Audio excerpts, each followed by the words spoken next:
చదివిన గీతం కాలేజ్ అయితే ఉంది, లేదా అమ్మాయి కుటుంబ సభ్యులను అయితే ఉంది, లేదా మొదటి ఎవిడెన్స్ సస్పెక్ట్ అబ్బాయి ఎవరైతే లోకేష్ ఉన్నారో అబ్బాయి తల్లిదండ్రులను అయితే ఉంది, అలాగే క్రైమ్ సీన్ జరిగిన గండికోట, అలాగే పోలీస్ డిపార్ట్మెంట్ జమ్మలమడుగు పోలీస్ డిపార్ట్మెంట్ను ఇలా లేదా అలాగే హాస్పిటల్లో మా ప్రాథమిక విచారణను అయితే మేము నిజ నిర్ధారణలో భాగంగా చేయడం జరిగింది.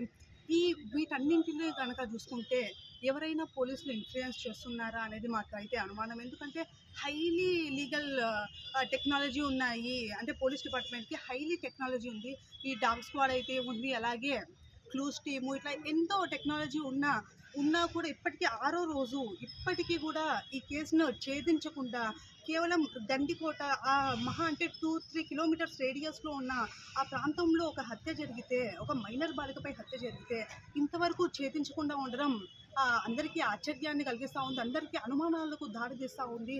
ఇదిలా ఉంటే ఈ అమ్మాయిల పట్ల ఈ హత్యలు జరుగుతున్న నేపథ్యంలో ఎవరా కారణం అని చూస్తే ఖచ్చితంగా ఎక్కడైతే డ్రగ్స్, ఎక్కడైతే మద్యం, ఎక్కడైతే పోర్నోసైట్స్ ఎక్కువగా వినియోగింపబడుతున్నాయో అక్కడే ఈ ఉదంతాలు, ఈ హత్యోదంతాలు, దాడులు జరుగుతూ ఉన్నాయని మేము ఈ సందర్భంగా ఆరోపిస్తూ ఉన్నాము.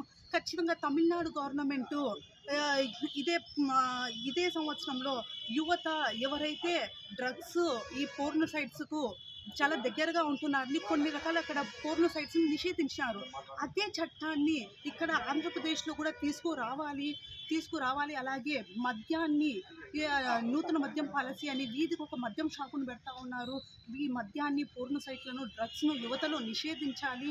అలాగే ఎవరైతే ఈ కేసులో ఎవరైతే ఈ కేసులో ముద్దాయి అయితే వారిని నిష్పక్షపాతంగా ఈ కేసును ఛేదించాలని పోలీస్ డిపార్ట్మెంట్కు విన్నవిస్తూ ఉన్నాము.